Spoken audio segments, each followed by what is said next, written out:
Hi, I'm Sapphire. I'm a guitarist, dancer, and model. I perform, play, and teach guitar in genres including jazz, rock, blues, pop, funk, and more. In this video, I'll share what I learned from a clinic I've attended at the 7th Malaysian Jazz Piano Festival, held on the Sunday, 12 January 2020. I attended the clinic Composing to Become a Better Musician that was conducted by industry veteran and pianist Chord Changes, and it was held at the Kuala Lumpur Performing Arts Centre, KLPAC for short. I will be sharing 5 key takeaways and 3 bonus points that I've learned from attending the clinic. The first key takeaway is what I found to be most directly and immediately applicable to composers or anyone who wants to venture into composing, but who might be struggling with maybe mental barriers that might be stopping them from starting it. So a composing method that Tay himself uses is to put together separate musical ideas and sketches to form a single song. Tay gave the Beatles tune Happiness is a Warm Gun as an example, so the song is put together from 4 different sketches. It becomes rather obvious later when I listen back to the song. So the song starts off mellow, and then the next section a very heavily distorted guitar comes in, and then it moves on to another section which I felt had a way more active rhythm section, and then it only finally moves into the chorus, which has a totally contrasting groove, feel, and mood from what came before. Tay therefore mentioned that songs that seem to change from intra-song to intra-song, all within the same song, all of these might be indicative of such a composition technique that is being used.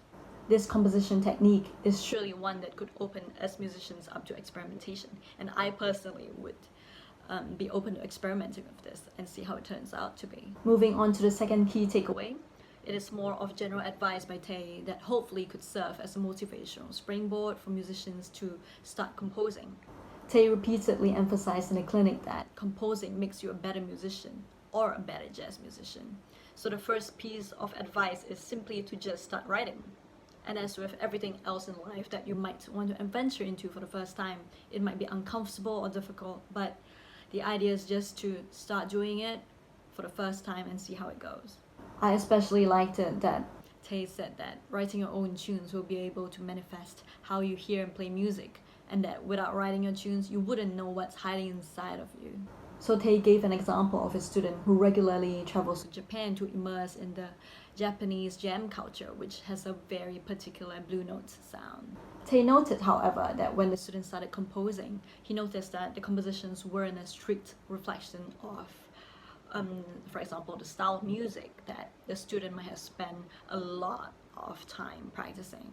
The composition that resulted was a blend of musical genres, and very importantly, it included the style of music that the student or the musician was immersed in and had it ingrained in him or her since childhood. A style of music that formed the cultural upbringing for the student. So Tay's point is that what you consciously play as a musician might not be what is hidden deep within your soul, and therefore the only way to find out is to start writing. And as to this point, I think is very relevant for myself as well. Interestingly and additionally, Tay said that he doesn't necessarily agree with the idea of allocating a fixed time each day or fixed amount of time each day to writing or composing the way that authors or writers do. I actually would kind of disagree with him on this point, as for myself, if I were to start seriously composing, I would actually consider such allocation of time per day to be a possible strategy so that I would keep on track and get things done and get things out. This is mainly because of the idea that action spurs motivation, and I've been pretty convinced of this idea for many years already, because many times when you actually just start taking action, I found that it actually provides that motivation itself, or generates that motivational energy for you to continue doing. So I think oftentimes forcing yourself to take the first step to start doing something or taking action could be the difference from you being productive the entire day or not. Moving on to the third key takeaway, it is said that with experience and time, you will discover your own preferences and style as a composer.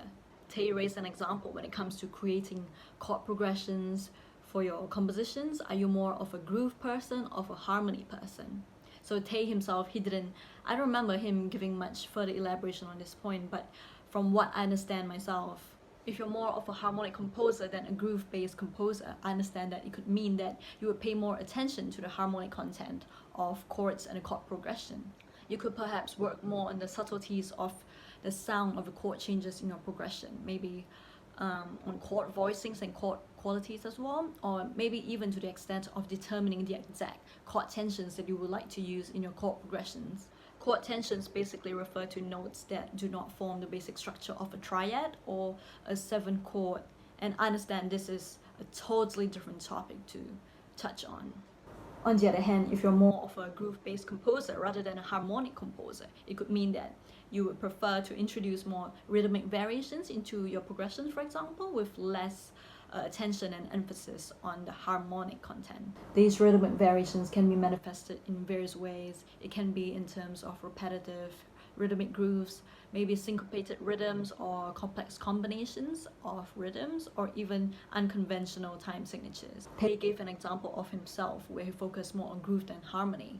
He has had compositions, for example, where he played odd meters until it feels comfortable. Personally, I feel that a greater focus on groove or harmony can be a matter of personal preference for a musician. However, I think the point can be made to focus on be it groove or harmony from one composition to the other, or for this to be used as a restrictive criteria to spur creativity for a new composition. For example, if you are more comfortable with creating grooves in your composition, you could set yourself the restriction of working more on the harmonic content of chords and chord progression for your next composition in order to challenge yourself. The fourth key takeaway pertains to a legal aspect of the music industry, and this certainly reminds me of certain things I've studied at Berklee College of Music when I was on my music business and management degree. So according to Tay, during Charlie Parker's time, an acceptable thing to play is the head, which is the thematic melody, and then the solo. The head refers to a thematic melody of a jazz song, and when jazz musicians refer to the head, we are always talking about the melody of a song. Usually when musicians play jazz, we'll usually play the head once through, and then we'll solo over the chord progression, and then we'll go back to the head one last time in order to end the tune. So the typical structure of a jazz song would be head, solo, and head. Charlie Parker was a very famous and highly influential jazz soloist and saxophonist, and a leading figure in the development of bebop. Bebop being a style of jazz that is characterized by advanced harmonies, fast tempos, and virtuosic playing. Back to Tay's point, during Charlie Parker's time, an acceptable thing to play is the head and then the solo. And the very important thing being that the essence of the song is the solo. The issue here is, say, around 5% of the song played is the head, which is the melody of the song, but the rest of the 95% of the song is your innovation, because it is improvisation, improvised lines by the musician. In such cases, however, copyright royalties would still have to be paid to the original composers of the song, and therefore to escape the copyright royalty payments, musicians in that era innovated by writing new melody lines over similar chord progressions. So according to Tay, the real book songs, So What and Impressions are essentially the same song, just with different melodies, and it is just to avoid copyright royalty payments. The real book is basically a compilation of lead sheets, in other words, notated music of jazz standards. And when I was studying music, the real book, we had to learn songs from the real book all the time. So the fifth key takeaway is on innovating as a jazz musician, or on how to do so. Tay illustrates his point by touching upon movements in the historical development of jazz that is characterized by innovation. As mentioned earlier, Charlie Parker was the leading figure in the development of bebop, and then the Miles Davis era changed jazz, and Miles Davis, trumpeter, was a very influential jazz figure as well. According to Tay, during the Miles Davis era, there were more and more chords played per second, and the speed of the music only got faster and faster.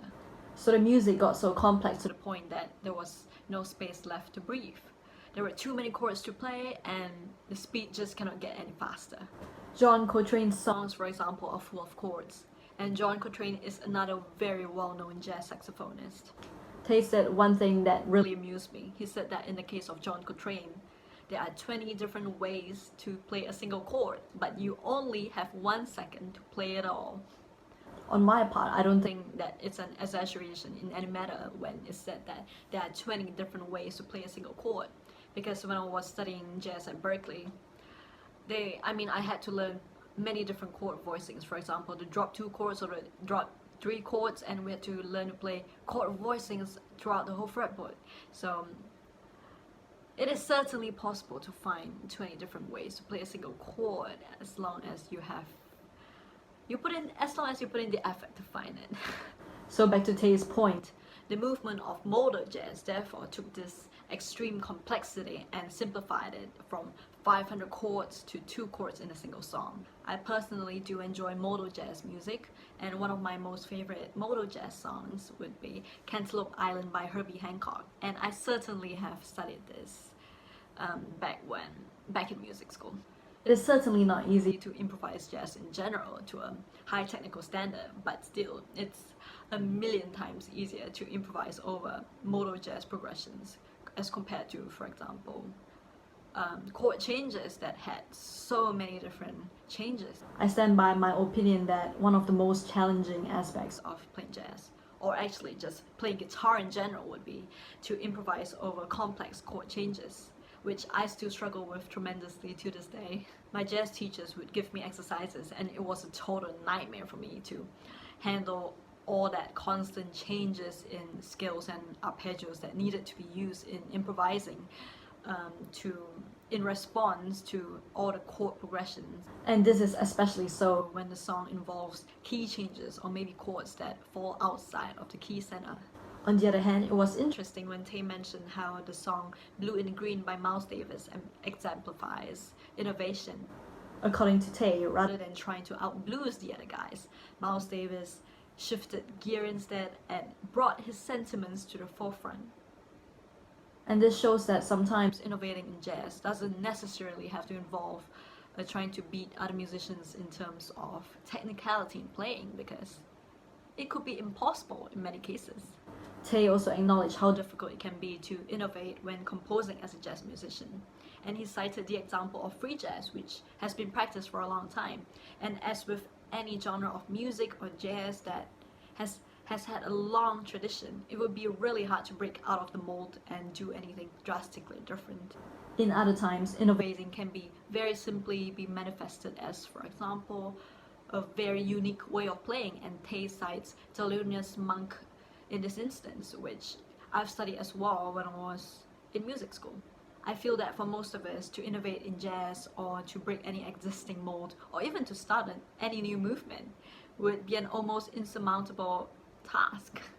But surely understanding this historical development of jazz could be helpful and important in informing our practice as composers, but I've yet to find out how exactly. So those are the 5 key takeaways that I have. I'll move on to the 3 bonus points.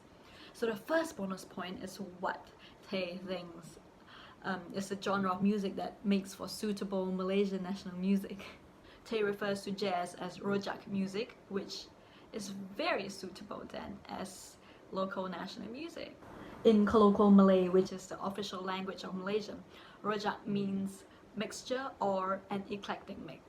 I understand Tay's opinion, as this country does have a very eclectic cultural and ethnic mix.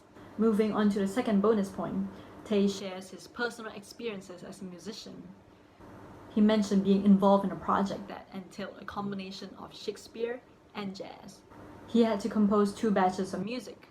For the first batch of music, Shakespearean sonnets can be turned into music. As for the second batch of music, he would create instrumental music that is based upon the characters and themes of Shakespeare. Tay said that the project was so challenging and tough that he swore he would never get involved in something similar again. But as time will tell, he later got himself involved in something really challenging again. And I personally am not surprised at all, because I feel that we as artists, at the end of the day, we always fall back into our immutable innate desire to constantly challenge ourselves out of our comfort zones. Tay also shared another funny experience from playing professionally. So there was once he played at the German embassy. He played the harmony of F major over F sharp minor 7, and then he had a saxophonist who soloed anything over it, because anything would sound correct as well. because such is the blessing of this chord and jazz music.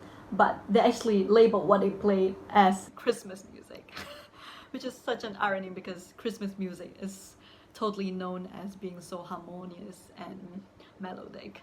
Moving on to the third bonus point. So Tay made the distinction between a standard and a jazz standard, and this actually left me very puzzled. He actually said that Autumn Leaves is a standard, not a jazz standard. This is certainly so peculiar to me because every jazz musician knows Autumn Leaves, so I would presume it's a jazz standard. And I certainly have a lot more to find out and learn about the subtle technicalities in the world of music. These are the 5 key takeaways and 3 bonus points that I've learned from attending this clinic. So thank you so much for your attention in watching this video, and if you found this useful and helpful, please subscribe, thumbs up, and share this video. So I'll see you next time. Bye!